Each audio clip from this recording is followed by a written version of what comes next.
Cover ಸ್ಟೋರಿಗೆ ಸ್ವಾಗತ. ನಾನು ವಿಜಯಲಕ್ಷ್ಮಿ ಶಿವರೂರು. ಸ್ನೇಹಿತರೆ, ನಾನಿವತ್ತು ನಿಮ್ಗೊಂದು ಅತ್ಯಂತ ಗಂಭೀರವಾದ ವಿಚಾರವನ್ನ ಹೇಳಲೇಬೇಕಾಗಿದೆ. ಅದೇನೆಂದ್ರೆ, ನಮ್ಮ ಮೇಲೆ ಒಂದು ವಿಚಿತ್ರ ದಾಳಿ ನಡೀತಿದೆ. ಆ ದಾಳಿ ಭಯೋತ್ಪಾದನಾ ದಾಳಿಗಿಂತಲೂ ಭೀಕರವಾಗಿದೆ. ಆ ದಾಳಿಗೆ ಪ್ರತಿನಿತ್ಯ ಲಕ್ಷಾಂತರ ಮಂದಿ ರೋಗಗ್ರಸ್ತರಾಗ್ತಿದ್ದಾರೆ, ಸಾವಿರಾರು ಮಂದಿ ಪ್ರಾಣವನ್ನೂ ಕಳ್ಕೊಳ್ತಿದ್ದಾರೆ. ಆ ದಾಳಿ ಯಾವುದು ಗೊತ್ತಾ? ವಿಷಾಹಾರ ದಾಳಿ. ಮೊನೋಸೋಡಿಯಂ ಗ್ಲೂಟಾಮೇಟ್ ಅನ್ನುವಂಥ ರಾಸಾಯನಿಕ ವಸ್ತು ನಮ್ಮ ಹಾಗೂ ನಮ್ಮ ಮಕ್ಕಳ ಮೇಲೆ ದಾಳಿ ಮಾಡ್ತಿದೆ. ಅದು ಹೇಗೆ, ಈ ರಾಸಾಯನಿಕ ವಸ್ತು ನಮ್ಮ ದೇಹದ ಮೇಲೆ ಯಾವ ರೀತಿ ದುಷ್ಪರಿಣಾಮ ಬೀರ್ತಿದೆ, ಇದನ್ನೆಲ್ಲ ಹೇಳ್ತೀನಿ ಇವತ್ತಿನ ಕವರ್ ಸ್ಟೋರಿಯಲ್ಲಿ.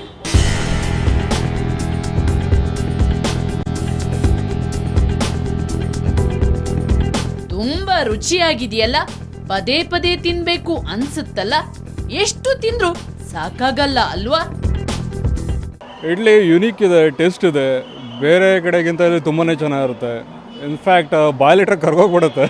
ಟೇಸ್ಟೇ ಕರ್ಕೊಂಬರೋದು. ಟೇಸ್ಟ್ ಇದೆ ಅಂದರೆ ನಾವು ಬರ್ತೀವಿ, ನಮ್ಮ ಸ್ನೇಹಿತರಿಗೆ ಹೇಳ್ತೀವಿ. ಟೇಸ್ಟ್ ಇದೆ ಅಂದರೆ ಟೆಂಪ್ಟ್ ಆಗ್ತಾ ಇರುತ್ತೆ ಮತ್ತೆ ಮತ್ತೆ ತಿನ್ನಬೇಕು ಅಂತ. ಆದರೆ ಈ ಅದ್ಭುತ ರುಚಿ ನಿಮ್ಮ ನಾಲಿಗೆಗೆ ಮೋಸ ಮಾಡ್ತಿರಬಹುದು, ನಿಮ್ಮನ್ನ ಮೂರ್ಖರನ್ನಾಗಿಸ್ತಿರಬಹುದು.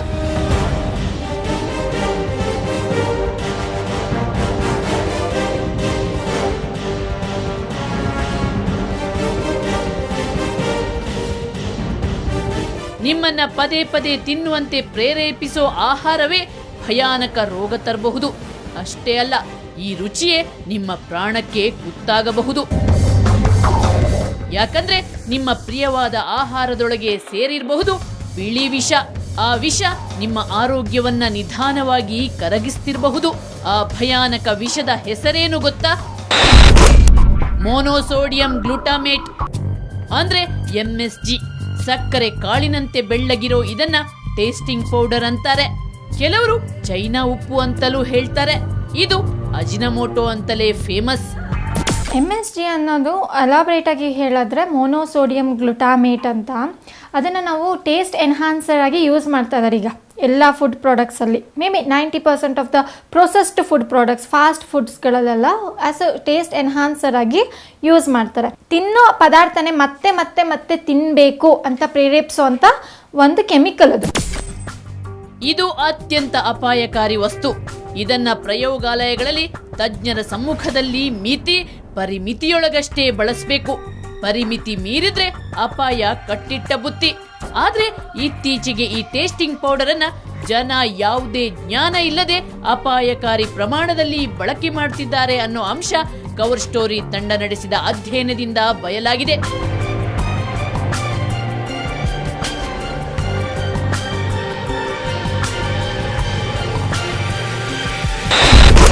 MSG ಯಾಕೆ ಬಳಸ್ತಾರೆ?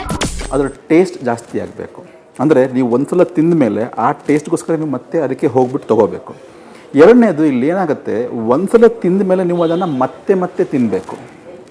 ಈ ಎರಡೂ ಕೆಲಸವನ್ನು ಈ MSG ಮಾಡುತ್ತೆ. ಹೇಗೆ ಮಾಡುತ್ತೆ ಅಂದರೆ, ಒಂದು ತಿಂದ ಮೇಲೆ ಅದು ಕೃತಕವಾಗಿ ನಿಮಗೆ ಒಂದು ಟೇಸ್ಟ್ ಎನ್ಹ್ಯಾನ್ಸರ್ ಅಂತ ಹೇಳ್ತಾರೆ, ಟೇಸ್ಟಿಂಗ್ ಪೌಡರ್ ಅಂತಲೇ ಹೇಳೋದು. ಅದಕ್ಕೆ ಟೇಸ್ಟ್ ಎನ್ಹ್ಯಾನ್ಸ್ ಮಾಡುತ್ತೆ ಅದು. ಸೊ ತಿಂದ ಕೂಡಲೇ ರುಚಿ ಬಂದುಬಿಡುತ್ತೆ. ಅದು ಅಡುಗೆ ಹೇಗೆ ಬೇಕಾರಾಗಿರಲಿ, ಸ್ವಲ್ಪ ಒಂದು ಅರ್ಧ ಸ್ಪೂನೋ 1 ಸ್ಪೂನೋ ಹಾಕಿಬಿಟ್ರೆ ಟೇಸ್ಟ್ ನಿಮಗೆ ಚೆನ್ನಾಗಿ, ನಿಮಗೆ ಮೆದುಳು ಅದನ್ನು ಗ್ರಹಿಸ್ಬಿಡುತ್ತೆ ಟೇಸ್ಟ್ ಚೆನ್ನಾಗಿದೆ. ಇದನ್ನ ಬಳಸೋದ್ರಿಂದ ಆಹಾರದ ರುಚಿ ಹೆಚ್ಚುತ್ತೆ, ಜೊತೆಗೆ ಪದೇ ಪದೇ ತಿನ್ಬೇಕು ಅನ್ಸುತ್ತೆ.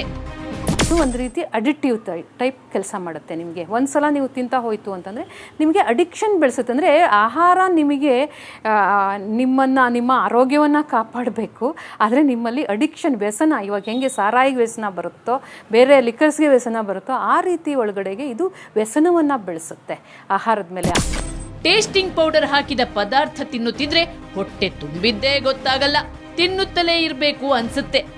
ಅಡಿಕ್ಷನ್ ಆಗುವಂಥ ರಾಸಾಯನಿಕವನ್ನೇ ಬಳಸುವಾಗ ನಮಗೆ ಎಲ್ಲಿ ನಿಲ್ಲಿಸಬೇಕೋ ಅಲ್ಲಿ ನಿಲ್ಲಿಸೋಕ್ಕಾಗಲ್ಲ. ಈಗ ನೂಡಲ್ಸ್ ತಿಂತಾ ಇರ್ತೀವಿ, ಆ ನೂಡಲ್ಸ್ ನಮಗೆ ಹೊಟ್ಟೆ ತುಂಬುತ್ತೆ.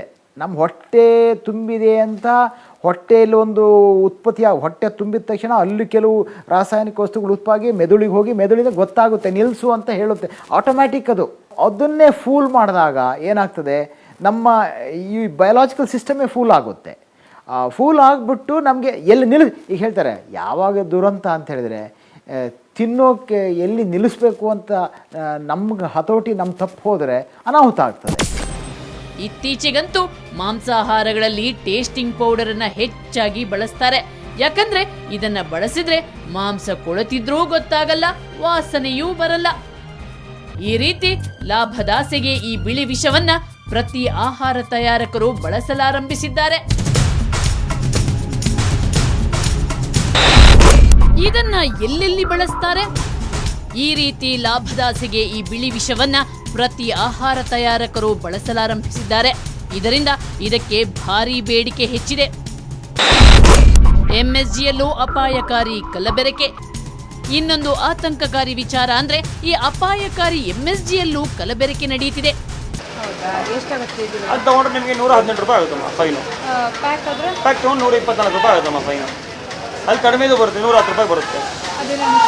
ಹೌದಮ್ಮ, ಮಿಕ್ಸಿಂಗ್ ಬರುತ್ತೆ. ಏನು ಲೂಸ್ ಮಾಡೋದಂದ್ರೆ ಪ್ರಾಬ್ಲಮ್ ಏನಿಲ್ಲ, ಎಲ್ಲರೂ ಮಾಡ್ತಾರೆ. ಮಿಕ್ಸಿಂಗ್ ಇರುತ್ತೆ. ಐಟಮ್ ಪ್ಯೂರ್ ಬೇಕು ಅಂದರೆ ಐಟಮ್ ಫೀಸ್ ತೊಗೊಬೇಕು. ಪ್ಯಾಕಿಂಗಲ್ಲೂ ಮಿಕ್ಸಿಂಗ್ ಬರುತ್ತಮ್ಮ. ಈ ಟೇಸ್ಟಿಂಗ್ ಪೌಡರ್ಗೆ ಏನೇನ್ ಸೇರಿಸ್ತಾರೆ ಗೊತ್ತಾ? ಅಡಿಕೆ ಬೆಳೆಗೆ ಬರೋ ಕೊಳೆ ರೋಗ ನಿವಾರಿಸಲು ಸಿಂಪಡಿಸೋ ಮೈಲ್ತುತ್ತು ಮತ್ತು ಕಾಪರ್ ಸಲ್ಫೇಟ್ ಅನ್ನೋ ರಾಸಾಯನಿಕವನ್ನ. ಇದಂತೂ ದೇಹಕ್ಕೆ ಅತ್ಯಂತ ಅಪಾಯಕಾರಿ. ಈ ಆತಂಕಕಾರಿ ವಿಚಾರ ಕವರ್ ಸ್ಟೋರಿ ತಂಡ ನಡೆಸಿದ ರಹಸ್ಯ ಕಾರ್ಯಾಚರಣೆಯಲ್ಲಿ ಬಯಲಾಯಿತು. ಅಷ್ಟೇ ಅಲ್ಲ, ನಮ್ಮ ಅಧ್ಯಯನದ ವೇಳೆ ಈ ಎಂಎಸ್ಜಿಯ ಇನ್ನಷ್ಟು ಸೀಕ್ರೆಟ್ಗಳು ಬಹಿರಂಗವಾದವು. ಬರೀ ಚೈನೀಸ್ ಫಾಸ್ಟ್ ಫುಡ್ಗಷ್ಟೇ ಬಳಕೆ ಆಗ್ತಿತ್ತು ಈ ಟೇಸ್ಟಿಂಗ್ ಪೌಡರ್. ಆದ್ರೆ ಈಗ ಇಡ್ಲಿ, ದೋಸೆ, ಚಟ್ನಿ, ಸಾಂಬಾರಿಗೂ ಬಳಕೆಯಾಗ್ತಿದೆ. ಅಷ್ಟೇ ಅಲ್ಲ, ಮದುವೆ ಊಟಕ್ಕೂ ಕಿಲೋಗಟ್ಟಲೆ ಟೇಸ್ಟಿಂಗ್ ಪೌಡರ್ ಬಳಕೆ ಆಗ್ತಿದೆ ಅನ್ನುವಂಥ ಆತಂಕಕಾರಿ ಮಾಹಿತಿ ನಮ್ಮ ಅಧ್ಯಯನದಿಂದ ಗೊತ್ತಾಗಿದೆ. ಅದರ ವಿವರ ಕೊಡ್ತೀನಿ ಚಿಕ್ಕ ಬ್ರೇಕ್ನ ನಂತರ.